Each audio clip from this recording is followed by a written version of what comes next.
चलिए, good morning everyone. Class को start करते हैं, है ना। अमृत जी, शोभानंद जी, जल्दी से सभी लोग जुड़ जाइए जितने भी बच्चे हों। चलिए देखिए, लास्ट लेक्चर में हमने भारत का जो रिवर सिस्टम है या फिर भारत का जो अपवाह तंत्र है, ड्रेनेज सिस्टम है, इस टॉपिक को स्टार्ट किया था और कुछ भारत के नदी तंत्र के बारे में हमने बेसिक चीजें डिस्कस की थी। गुड मॉर्निंग अमृत जी। ठीक है, हमने देखा था कि भारत की नदियों को हम कैसे समझ सकते हैं, जैसा कि हिमालय से निकलने वाली नदियां, प्रायद्वीपीय भारत से निकलने वाली नदियां, ये ओरिजिन के अकॉर्डिंग हमने देखा था। इसके अलावा जहां पर नदियां अपना जल गिराती हैं, जैसे बंगाल की खाड़ी और अरब सागर, है ना, तो जहां पर नदियों का मुहाना है उस आधार पर भी हमने इनका डिवीजन किया था। अपवाह तंत्र क्या होता है, ड्रेनेज सिस्टम क्या होता है, नदी क्या होता है, ये कुछ हमने चीजें डिस्कस की थी, बेसिक चीजें। ठीक है, अब हम एक एक करके भारत की जो नदियां हैं इनको डिस्कस करेंगे। ठीक है, इसके अंतर्गत सबसे पहली नदी हम पढ़ेंगे गंगा नदी तंत्र या फिर गंगा रिवर सिस्टम। ठीक है, तो गंगा और जितनी भी उसकी सहायक नदियां, सभी नदियों को हम इसी टॉपिक में डिस्कस कर लेंगे। ठीक है, तो चलिए हम डिस्कस करते हैं। अब देखिए, गंगा नदी है, इसको हम दो पार्ट में यहाँ पर डिस्कस करेंगे। सबसे पहले उत्तराखंड में, क्योंकि देखिए जो गंगा नदी है ना, जो गंगा है भारत की सबसे पवित्र और सबसे महत्वपूर्ण नदियों में गिनी जाती है। ठीक है, काफी कुछ डिपेंड करता है क्योंकि बहुत सारे राज्यों से होकर के बहती है, कभी इसमें जल की कमी नहीं होती, और चूंकि धार्मिक दृष्टिकोण से काफी महत्व है इसका। ठीक है, तो बहुत सारे पर्यटन स्थल, धार्मिक पर्यटन स्थल इसके किनारे बसे हुए हैं। ठीक है, तो गंगा नदी जो है बच्चों, ऐसा नहीं है कि डायरेक्ट किसी पर्टिकुलर जगह से ओरिजिनेट होती है। गंगा नदी उत्तराखंड में बहुत सारी नदियां जब आपस में आकर के मिलते हैं तो उसके पश्चात ही गंगा नदी बनती है। ठीक है, तो पहले हम वही देखते हैं कि आखिर गंगा बनती कैसे है ना। तो उत्तराखंड में बहुत सारी नदियों के संगम से गंगा बनती है, उसको ही हम यहाँ पर डिस्कस कर लेते हैं। ठीक है, तो सबसे पहले बच्चों एक ग्लेशियर है उत्तराखंड में। कहां पर? उत्तराखंड राज्य में एक ग्लेशियर है। अब ग्लेशियर मतलब क्या होता है ऑलरेडी हम पढ़ चुके हैं, क्योंकि आपको पता है हिमालय जो है हमारा, है ना, हिमालय हम पढ़ करके आए हैं। हिमालय की जो हाइट है लगभग कितनी है, 6100 मीटर है। ठीक है, 6100 मीटर है। तो इसकी जो शिखर है, जो ग्रेटर हिमालय है, हमेशा बर्फ से ही जमे होते हैं और इनको ही हम बोलते हैं ग्लेशियर। ठीक है, और इन्हीं ग्लेशियर से जो जमी हुई बर्फ है, बहुत मोटी परत होती है, उससे ही क्या होता है, इन नदियों में पानी आता है। ठीक है, तो यहाँ पर उत्तराखंड में बहुत सारी जो नदियां निकल रही हैं सारी ग्लेशियर से ही निकल रही हैं। ठीक है, तो सतोपंथ नाम का ग्लेशियर है उत्तराखंड राज्य में। ठीक है, यहां से ही एक नदी का ओरिजिन होता है जिसको हम बोलते हैं विष्णु गंगा।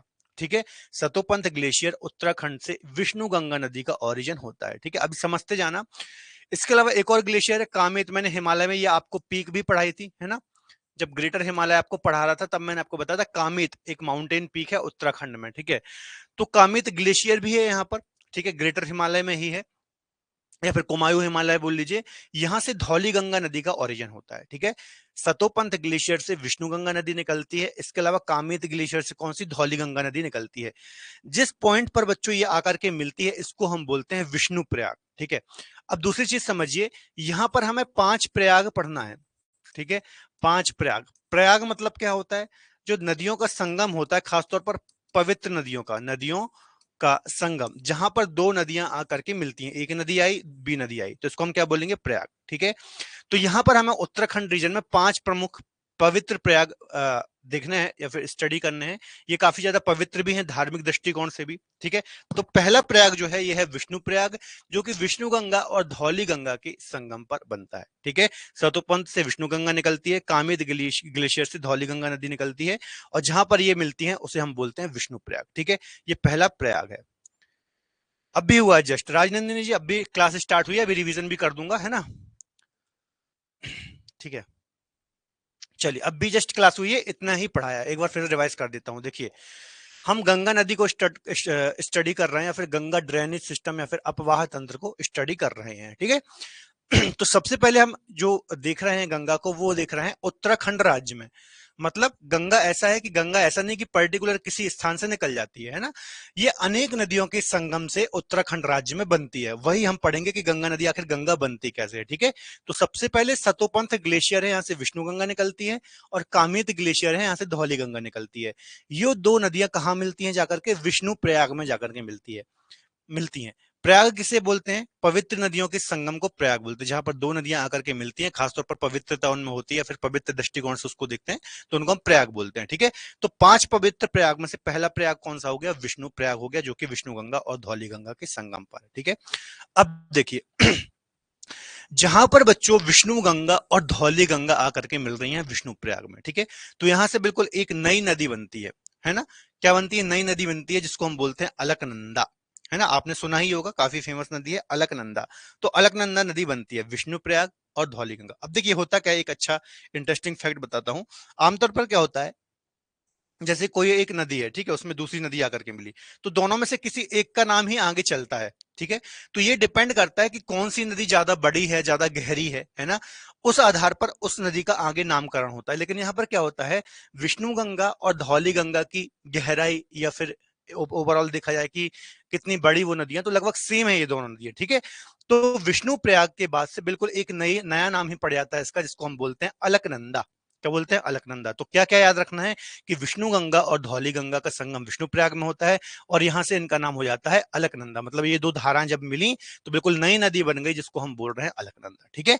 चलिए, अब यहाँ पे एक और कंफ्यूजन होता है अक्सर बच्चों को, ठीक है। एग्जाम में क्वेश्चन आता है, जो अलकनंदा नदी है, कौन सी नदी है, जो अलकनंदा नदी है, इसका ओरिजिन कहां से होता है, इसका ओरिजिन कहां से होता है। अब यहाँ पे अलकनंदा का तो ओरिजिन हो ही नहीं रहा है, ये तो कहां से बन रही है, विष्णु गंगा से बन रही है, सॉरी विष्णु प्रयाग से बन रही है। तो यहाँ पर आप क्या बताओगे कहां से ओरिजिन हो रहा है, ठीक है।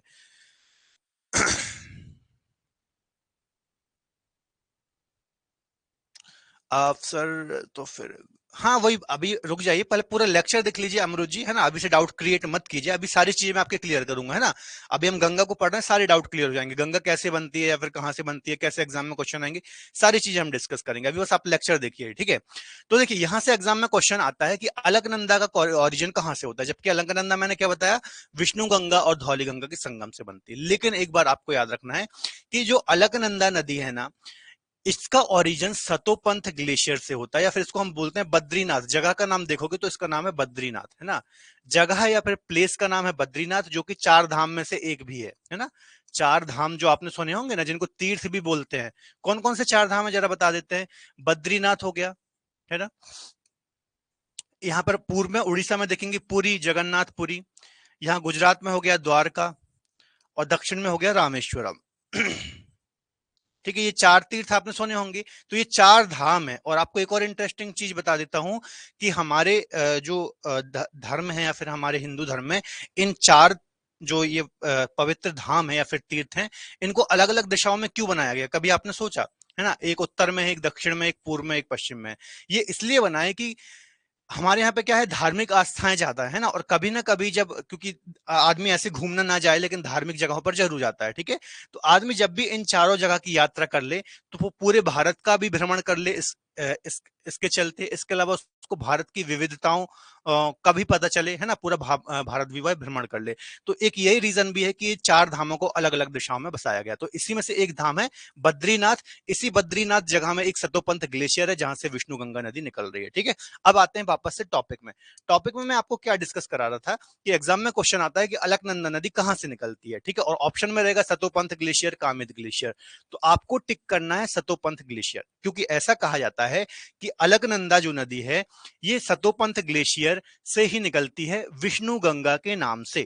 क्या बोल रहा हूं मैं, अलकनंदा नदी विष्णु गंगा के नाम से सतोपंथ ग्लेशियर से निकलती है। तो कभी एग्जाम में क्वेश्चन आ जाए अलकनंदा कहां से निकलती है और ऑप्शन में सतोपंथ ग्लेशियर है या फिर बद्रीनाथ है, ठीक है, बद्रीनाथ जगह का नाम है, याद रखना, बद्रीनाथ जगह का नाम है, ये ग्लेशियर है, तो आपको लगा देना है क्या, सतोपंथ ग्लेशियर, ठीक है। इतना क्लियर हुआ होगा। चलिए आगे डिस्कस करते हैं। इसके बाद बच्चों एक और नंदा देवी ग्लेशियर है। नंदा देवी एक माउंटेन पीक भी है, हमने डिस्कस किया था जब हम हिमालय डिस्कस कर रहे थे, ठीक है।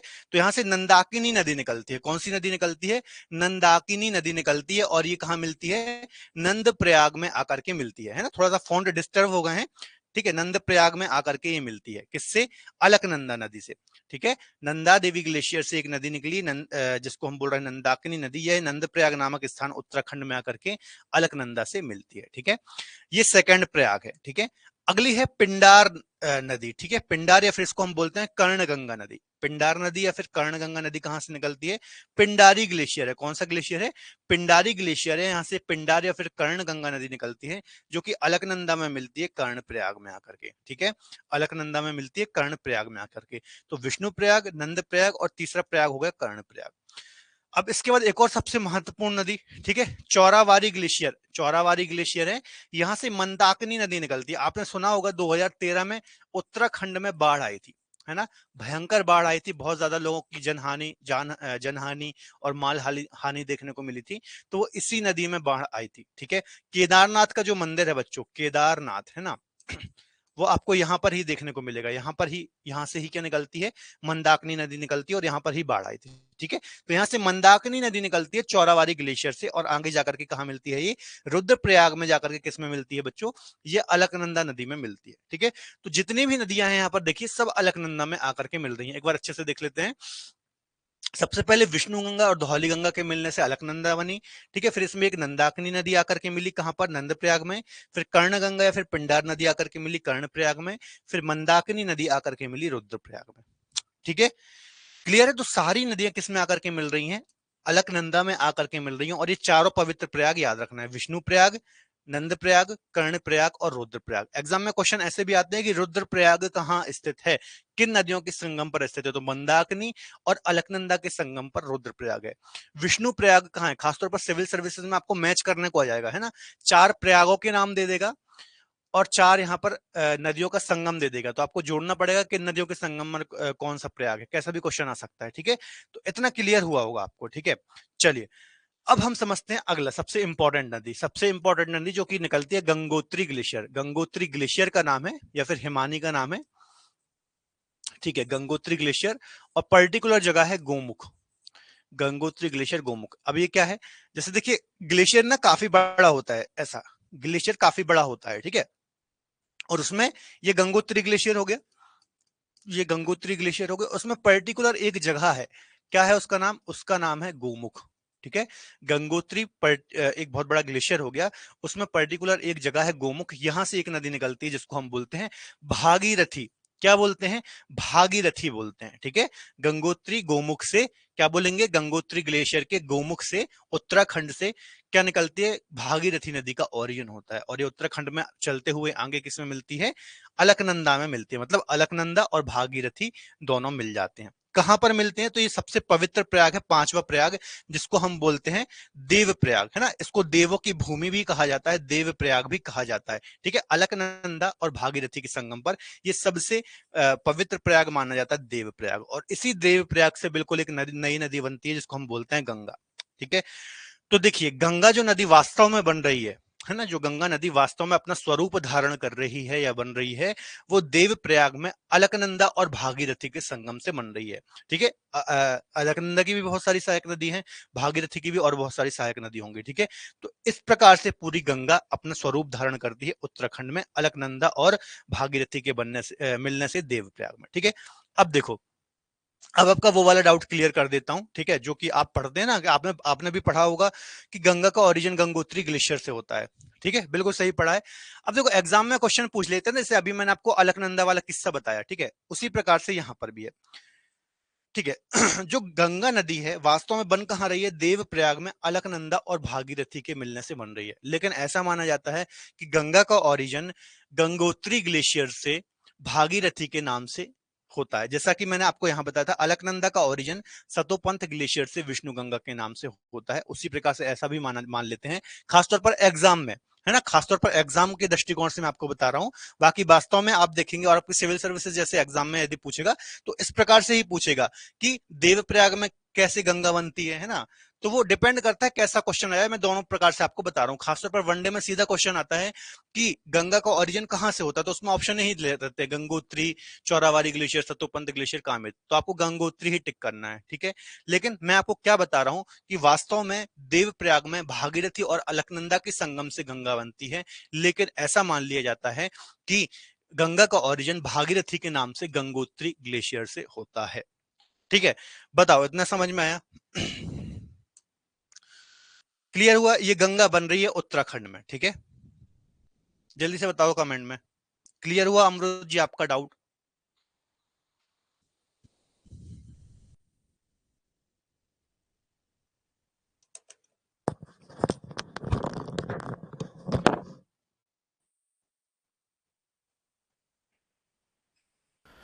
दोस्तों मैं पिछले 8 वर्षों से ज्योग्राफी पढ़ा रहा हूं और पिछले कई वर्षों के डिफरेंट एग्जाम पेपर्स को एनालाइज करने के बाद मुझे ये समझ में आया है कि सही प्रिपरेशन के लिए आपको इंपॉर्टेंट एमसीक्यूज पीवाईक्यूज की आवश्यकता होती है, क्योंकि अल्टीमेटली हमें फाइनल एग्जाम में एमसीक्यूज ही फेस करने हैं।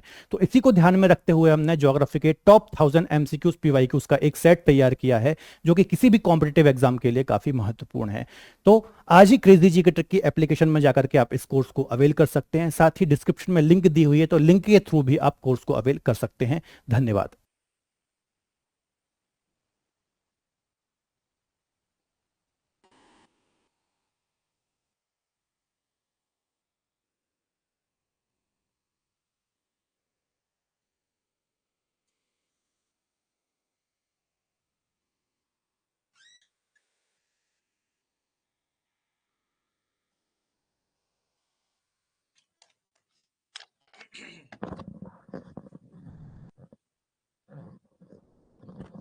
कोशिश करें टाइम पे लाए हुए हैं सभी बच्चे, है ना, लेट ना करें। देखिए अब आपकी इतनी सारी क्लास निकल गई है ना, योगेश गोविंदा जी जितने भी लोग लेट आते हैं, है ना, नोटिफिकेशन तो आपको आ ही जाता है क्लास का, तो कोशिश करें टाइम पे लाया जाए, है ना।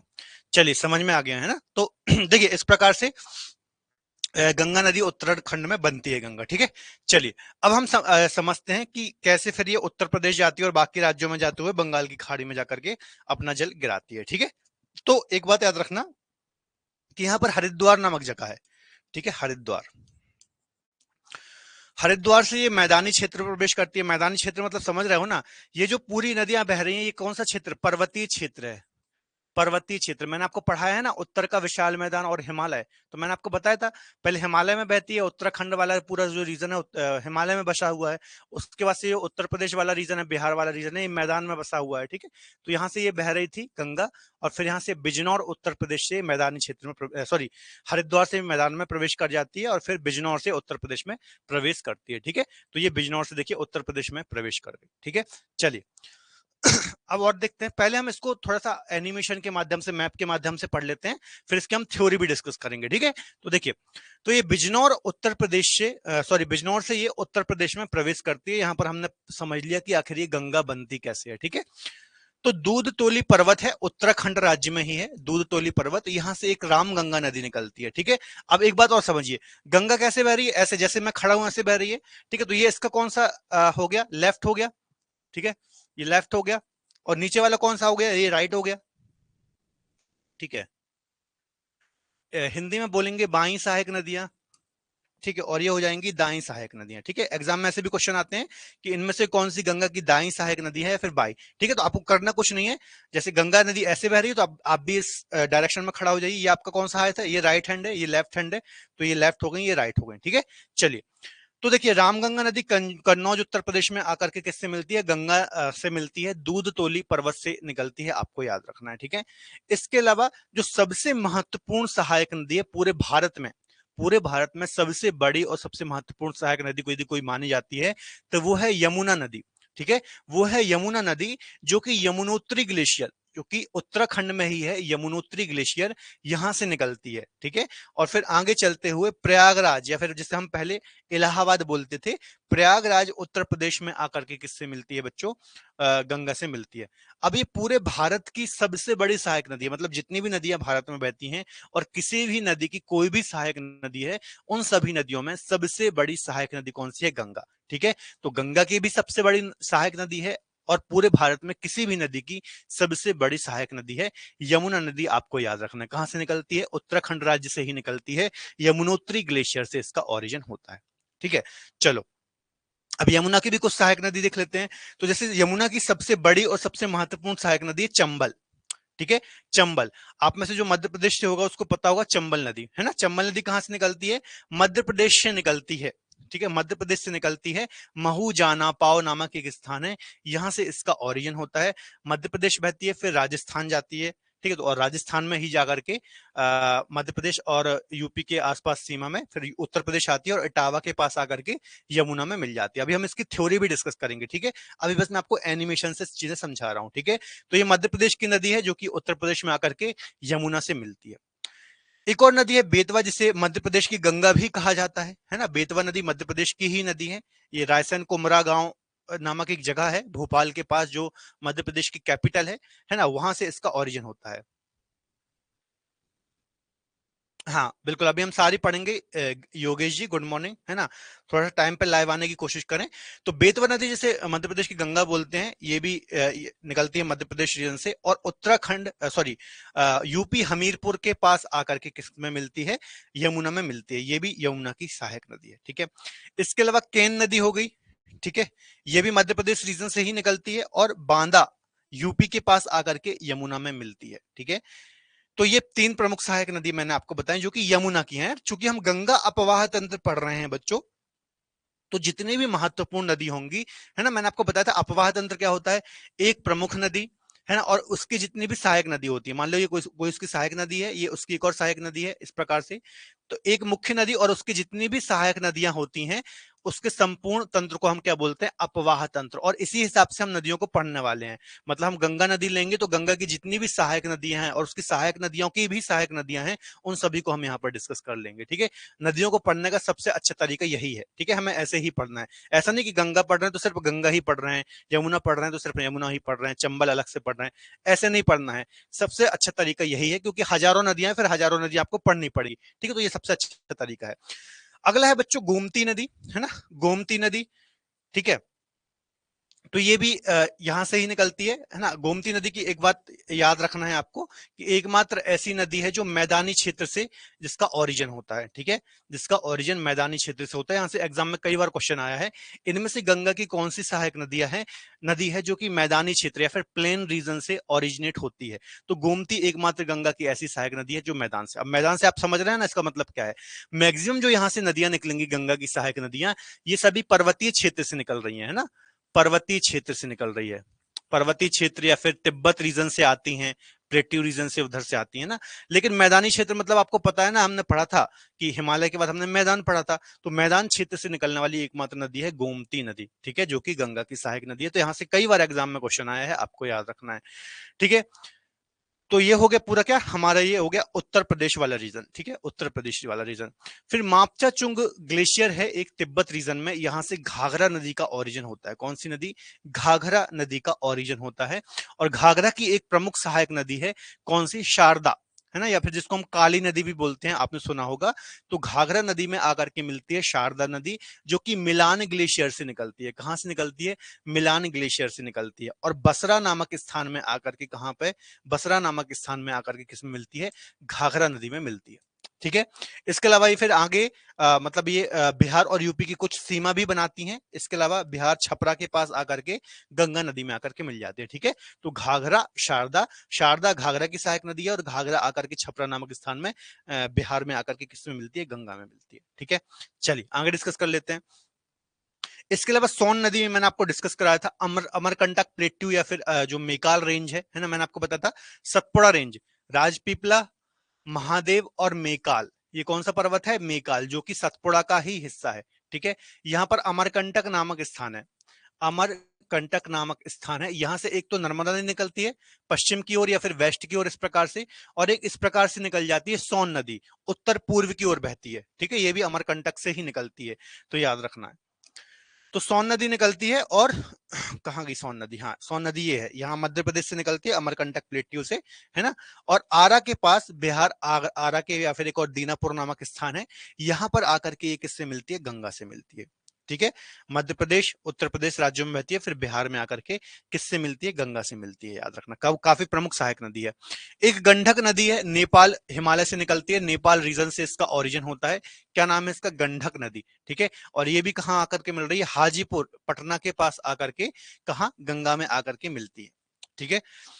एक और नदी है कोशी नदी, इसको भी आपने सुना होगा एग्जाम में, सैकड़ों बार यहां से एग्जाम में क्वेश्चन आया है। नेपाल हिमालय से निकलते है कोशी नदी, इसको क्या बोलते हैं, इसको बिहार का शोक बोलते हैं, इसको बिहार का शोक बोलते हैं। क्यों, बिहार का शोक क्यों बोलते हैं, जैसे दामोदर नदी को बंगाल का शोक बोलते हैं, ठीक है, महानदी को उड़ीसा का शोक बोलते हैं, है ना। तो ऐसा क्यों बोला जाता है, शोक, शोक शब्द जब भी किसी नदी के साथ जुड़ा होता है या फिर उस राज्य उस देश का नाम जुड़ा होता है, तो ऐसा समझ लेना कि वह नदी उस राज्य में उस देश में भारी तबाही मचाती है, काफी ज्यादा बाढ़ लाती है ना, क्योंकि वर्षा ऋतु में क्या होता है, एक तो उनमें चूंकि ये हिमालय की नदियां हैं तो उसमें वैसे ही बहुत ज्यादा जल है, कभी जल की कमी नहीं है, और वर्षा के कारण और जब ज्यादा जल हो जाता है तो क्या होता है, ये काफी ज्यादा तबाही लाती है, बाढ़ लाती है, जिसके कारण जन और माल की काफी ज्यादा हानि होती है। ठीक है, तो उसी के चलते कोशी को बिहार का शोक बोलते हैं। और अभी रिसेंट में ही एक क्वेश्चन आया था किसी एग्जाम में, मुझे एग्जाम का याद नहीं है, उसमें क्वेश्चन आया था भारत का शोक, भारत का शोक किसे कहा जाता है, तो उसका आंसर भी क्या था, कोशी नदी। तो कभी ऐसा क्वेश्चन आ जाए तो आप कोशी टिक कर सकते हैं, क्योंकि ऑलरेडी एक एग्जाम में क्वेश्चन आ चुका है ना। हालांकि भारत का शोक नाम से ऐसी कोई नदी हमने कभी पढ़ी नहीं है, ठीक है, क्योंकि अलग अलग राज्यों में अलग अलग नदी को उस राज्य का शोक कहा जाता है। जैसा कि मैंने बताया, दामोदर नदी को बंगाल का शोक बोलते हैं, महानदी को उड़ीसा का शोक बोलते हैं, कोशी को बिहार का शोक बोलते हैं। ठीक है, लेकिन ऐसा क्वेश्चन आया हुआ है तो आगे भी आ सकता है, हो सकता है कहीं ना कहीं से उन्होंने रेफरेंस लिया हो। ठीक है, चलिए, तो कोशी को याद रखना बिहार का शोक बोलते हैं, और आगे जाकर के कटारिया नामक स्थान में बिहार में जाकर ही ये गंगा में मिलती है। ठीक है, लेफ्ट बैंक की सहायक नदी है। दूसरी बात, सर्वाधिक जो गंगा नदी है ये कहां बहती है, उत्तर प्रदेश राज्य में सर्वाधिक प्रवाहित होती है, और न्यूनतम कहां बहती है, झारखंड राज्य में सबसे कम प्रवाहित होती है। ठीक है, तो उसके बाद झारखंड राज्य में जाती है, कहां कहां, उत्तराखंड से निकली, उत्तराखंड में गंगा बनी, फिर उत्तर प्रदेश आई, उत्तर प्रदेश के बाद फिर बिहार में प्रवाहित हुई, फिर उसके बाद कहां गई, उसके बाद आ गई झारखंड, फिर झारखंड के बाद आ जाती है ये पश्चिम बंगाल में, कहां जाती है, पश्चिम बंगाल राज्य में। ठीक है, पश्चिम बंगाल राज्य में बच्चों एक सबसे महत्वपूर्ण चीज समझ लीजिए, इस प्रकार से आई। ठीक है, इस प्रकार से पश्चिम बंगाल में, तो यहाँ पर एक बैराज बनाया गया है जिसको बोलते हैं फरक्का बैराज, है ना। बैराज का मतलब एक प्रकार से डैम ही समझ लीजिए, है ना, बैराज, बस नाम अलग है। ठीक है अब यहाँ पे होता क्या है कि ये जो गंगा है ना, गंगा की मुख्य धारा, और एक और इससे एक एक तो मैंने आपको बताया सहायक नदी, एक तो मैंने आपको पढ़ाया सहायक नदी। ठीक है, इसको क्या बोलते हैं, ट्रिब्यूटरी। और एक और होती है बच्चों वितरिका, एक और होती है वितरिका, या फिर जिसको हम बोलते हैं डिस्ट्रीब्यूटरी, है ना। एक होती है सहायक नदी जिसको हम बोलते हैं ट्रिब्यूटरी, और एक होती है डिस्ट्रीब्यूटरी जिसको हम बोलते हैं वितरिका। मतलब ऐसा समझिए, देखिए ये एक कोई मुख्य नदी है ना, मान लीजिए गंगा है, ठीक है, इसमें कोई एक नदी आकर के मिली इसमें छोटी, है ना, तो इसको हम क्या बोलेंगे, इसको हम बोलेंगे सहायक नदी। क्या बोलेंगे इसको हम, सहायक नदी या फिर ट्रिब्यूटरी बोलेंगे। ठीक है, अब ये एक मेन नदी बह रही थी, इसमें से एक छोटी नदी निकल गई, है ना, इससे एक छोटी नदी निकल गई और एक मेन नदी अलग निकल गई, है ना, तो इसको हम बोलेंगे वितरिका या फिर डिस्ट्रीब्यूटरी, है ना। मतलब एक मुख्य नदी में से एक कोई छोटी नदी अलग से निकल जाती है, उसको हम बोलते हैं डिस्ट्रीब्यूटरी, है ना। उपसहायक नहीं, उपसहायक नहीं बोलेंगे उसको, सहायक तो शब्द आएगा नहीं, है ना। सहायक नदी मतलब क्या होता है, जब बड़ी नदी में कोई छोटी नदी आकर के मिल रही है, और जब बड़ी नदी में से कोई एक छोटी नदी फिर से अलग हो जाए या उसकी धारा अलग हो जाए, तो उसको हम बोलते हैं डिस्ट्रीब्यूटरी या फिर वितरिका। ठीक है, वितरिका शब्द ज्यादा सही है। तो इसी प्रकार से गंगा की एक वितरिका है जो कि पश्चिम बंगाल से अलग होती है। ठीक है, इस प्रकार से ये गंगा गई, और यहां से एक और छोटी नदी निकलती है जिसको हम बोलते हैं हुगली। क्या बोलते हैं, हुगली। ठीक है, तो हुगली क्या है, हुगली गंगा की वितरिका है। अब इंपॉर्टेंट पॉइंट क्या है, जो ये हुगली नदी है ना, हुगली नदी के किनारे बच्चों कलकत्ता शहर बसा हुआ है, आपने सुना होगा, कलकत्ता शहर भी बसा हुआ है, और कलकत्ता पोर्ट, कलकत्ता बंदरगाह जो कि एक प्रमुख प्राचीन बंदरगाह है, ये भी बसा हुआ है। ठीक है, अब जब किसी पोर्ट के किनारे या फिर किसी नदी के किनारे जब कोई पोर्ट या फिर बंदरगाह बसा है, तो वहां पर बड़े बड़े शिप जहाज आकर के रुकते हैं। ठीक है, तो इसमें कभी जल की कमी नहीं होना चाहिए ना, जल स्तर अच्छा होना चाहिए ताकि बड़े बड़े जहाज आकर के रुक सके। तो इसमें जल की कमी ना हो, इस कारण से यहाँ पर एक बैराज बनाया गया है जिसको हम बोलते हैं फरक्का बैराज। क्या बोलते हैं, फरक्का बैराज। इसका सिर्फ यह उद्देश्य है कि हुगली नदी के जल स्तर को बनाए रखना, ताकि उसके जल स्तर में कभी कम ना हो। ठीक है, तो इसमें गंगा का पानी की इसमें छोड़ा जाता है, और ठीक है, तो याद रखना है हुगली किसकी वितरिका है, गंगा की वितरिका है।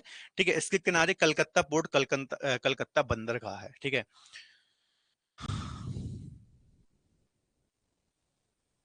पहली सहायक नदी, हाँ, ऐसे बोलेंगे तो पहली और भी होंगी। देखिए वैसे तो देखा जाए तो और भी सैकड़ों सहायक नदियां होंगी, है ना, इसकी और भी सैकड़ों सहायक नदियां हैं, लेकिन ये हम मेन पढ़ा रहे हैं, और ऐसा कभी क्वेश्चन नहीं आएगा कि पहली सहायक नदी है या फिर दूसरी सहायक नदी, ऐसा क्वेश्चन कभी नहीं आता है। इसके पहले इतनी सहायक नदियों से तो गंगा बनी है उत्तराखंड में, शायद आप लेट क्लास आए हैं, उत्तराखंड में इतनी सारी सहायक नदियों से गंगा बनी है ना। इसके अलावा और भी छोटी छोटी बहुत सारी नदियां होंगी, क्योंकि हिमालय से सैकड़ों नदियां निकलती हैं, है ना। लेकिन यदि हम छोटी छोटी नदियों को यहाँ पर पढ़ने लगे तो हजारों नदियों को पढ़ना पड़ेगा। तो हम सिर्फ मुख्य मुख्य नदियों को ही यहाँ पर डिस्कस कर रहे हैं, ठीक है। तो याद रखना है।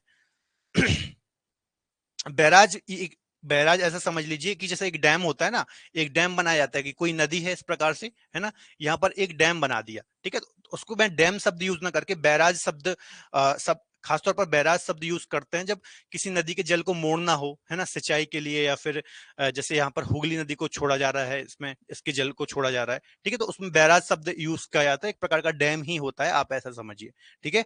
तो फिर याद रखना, फिर उसके बाद ये बांग्लादेश में प्रवेश कर जाती है ना, पश्चिम बंगाल के बाद। और यहां से एक और नदी आती है इस प्रकार से, यहां से बांग्लादेश में प्रवेश कर गई, यहां से आती है ब्रह्मपुत्र नदी।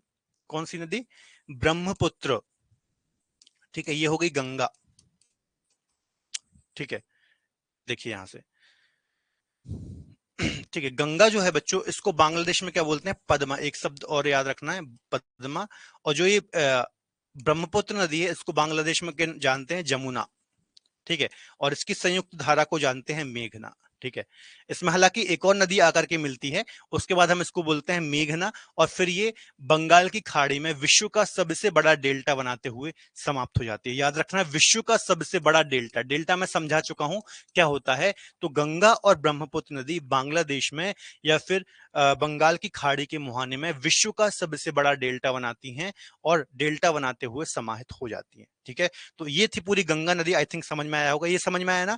गंगा नदी को बांग्लादेश में पद्मा बोलते हैं, और ब्रह्मपुत्र नदी अभी हम बाद में पढ़ेंगे, वो उस साइड से आती है बांग्लादेश में, उसको हम जमुना बोलते हैं। जब ये दो नदियां मिलती हैं और इसमें एक और नदी आकर के मिलती है, तो हम इसको बोलते हैं मेघना, ठीक है। मेघना बोलते हैं, और मेघना फिर आगे जाती है बांग्लादेश में और सबसे बड़ा डेल्टा बनाते हुए बंगाल की खाड़ी में गिर जाती है। बताओ, इतने समझ में आया? कोई डाउट? ये पूरी गंगा नदी हो गई हमारी, ठीक है। ये मैप से अभी हम थ्योरी भी डिस्कस करेंगे पूरी इसकी, है ना। अभी हमने मैप से एनिमेशन से समझने की कोशिश की है, क्योंकि इस प्रकार से यदि आप किसी भी नदी को पढ़ते हैं तो थोड़ा चीजें इजी हो जाती हैं समझना, ठीक है। सिर्फ आप थ्योरी पढ़ेंगे तो फिर थोड़ा दिक्कत होती है याद करने में। क्लियर है? जल्दी बता दो।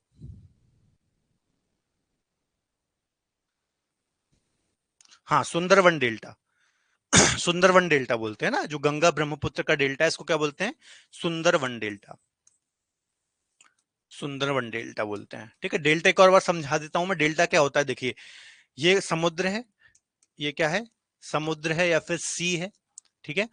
कोई नदी आई, अब क्या होता है? अपने मुहाना, इसको हम क्या बोलेंगे? मुहाना, नदी का मुहाना, जहां पर वो समुद्र से मिल रही है ना, आउटफॉल बोलते हैं। तो यहां पर क्या होता है? कोई भी नदी समुद्र तल को पाने के लिए ही प्रवाहित होती है ना, और जैसे जैसे समुद्र तल से वो दूर होगी तो उसकी ऊंचाई ज्यादा होगी। जैसे पर्वत में यहां पर है, ठीक है। फिर पठारी क्षेत्र में यहां पर है, मैदान में और कम होगी, और फिर जैसे जैसे मुहाने में जाएगी तो बिल्कुल इनका लेवल मैच हो जाएगा, और जब लेवल मैच होगा ढलान कम हो जाएगी, ढलान कम हो जाएगी तो उसकी स्पीड बहुत ज्यादा स्लो हो जाएगी, ठीक है।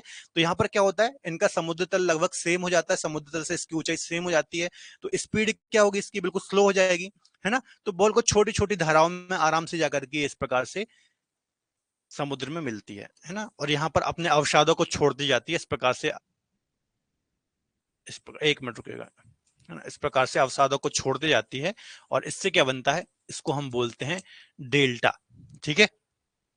दोस्तों, आप किसी भी कॉम्पिटेटिव एग्जाम की यदि तैयारी कर रहे हैं तो एमसीक्यूज और पीवाईक्यूज का काफी महत्वपूर्ण रोल होता है, क्योंकि फाइनल एग्जाम में आपको एमसीक्यूज के माध्यम से ही आंसर देने होते हैं। और इसी के चलते हमने ज्योग्राफी के टॉप 1000 क्वेश्चन का एक सेट तैयार किया है और इसके डिफरेंट पैकेज तैयार किए हैं। जैसे कि ये 1000 क्वेश्चन यदि आप आंसर के साथ चाहते हैं तो मात्र 29 रुपीज में आप ये पीडीएफ अवेल कर सकते हैं।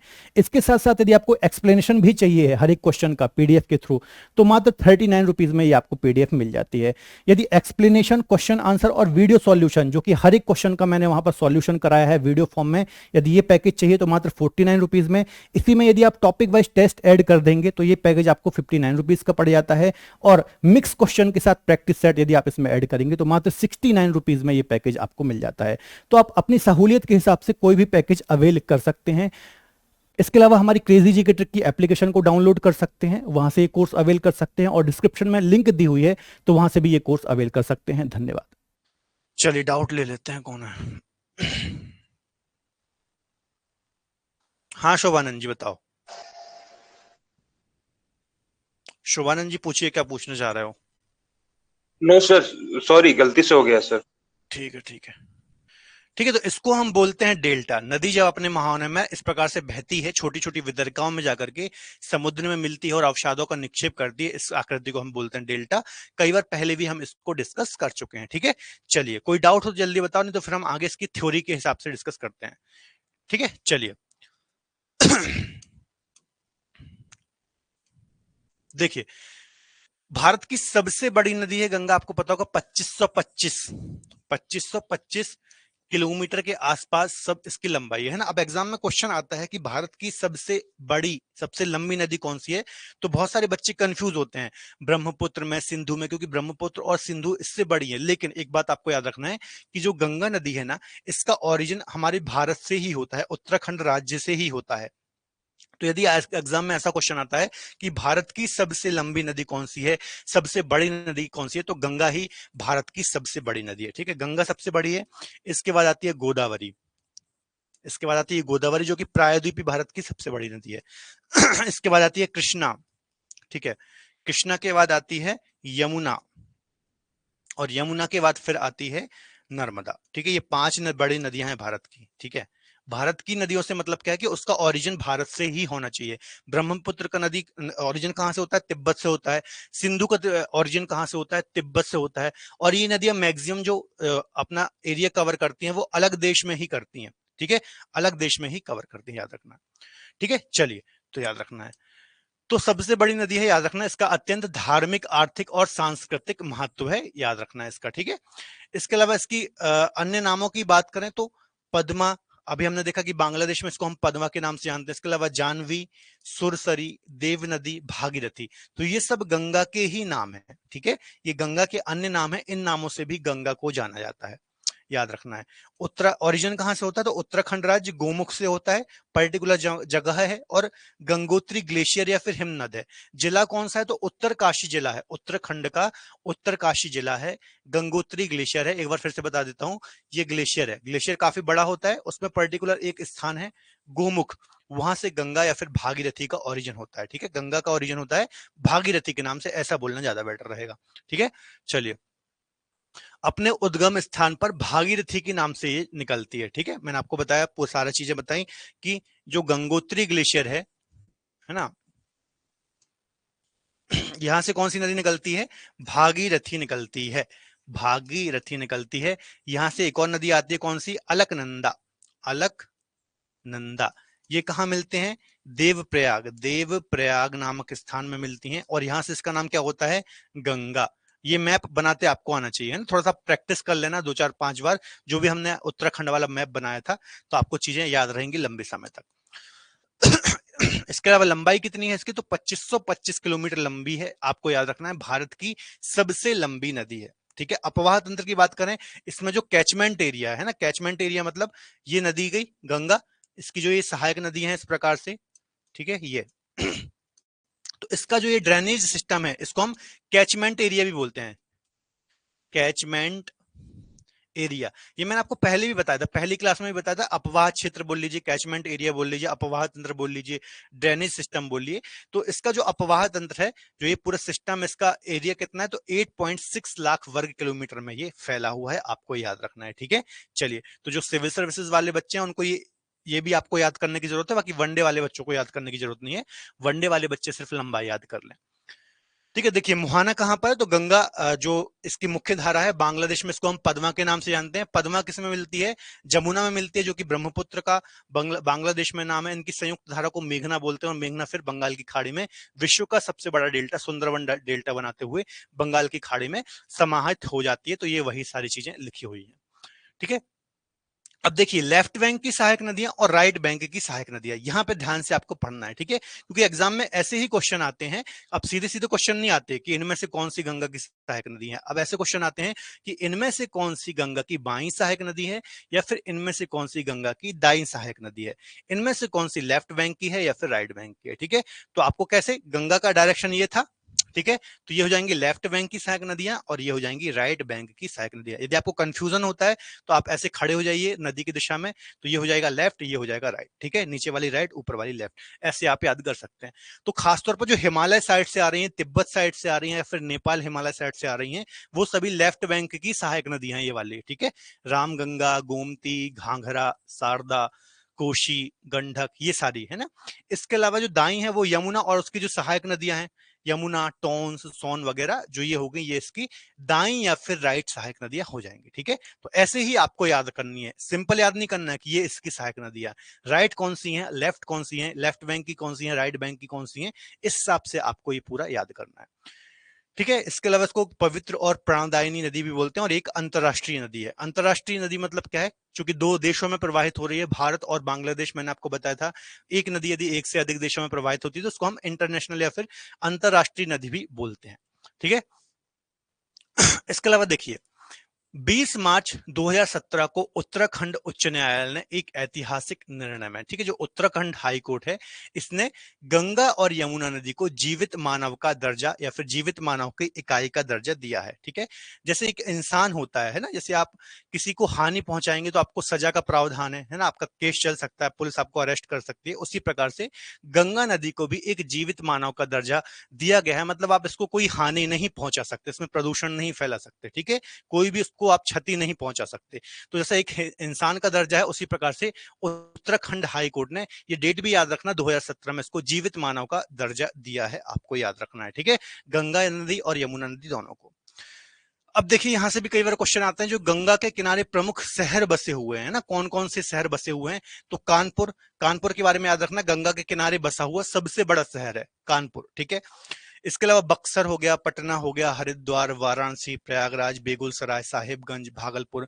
इसके अलावा जो 5 पवित्र प्रयाग बताए थे, किस किस नदियों के संगम पर स्थित हैं, वो भी आपको याद रखना है। ठीक है, तो ये कुछ प्रमुख शहर हैं, और भी शहर आप किसी भी बुक से देख सकते हैं, बाकी मेन मेन शहर यही है। ठीक है, सॉरी, फैक्ट है, फैक्ट की तरह है, आपको थोड़ा सा याद करना है, आपको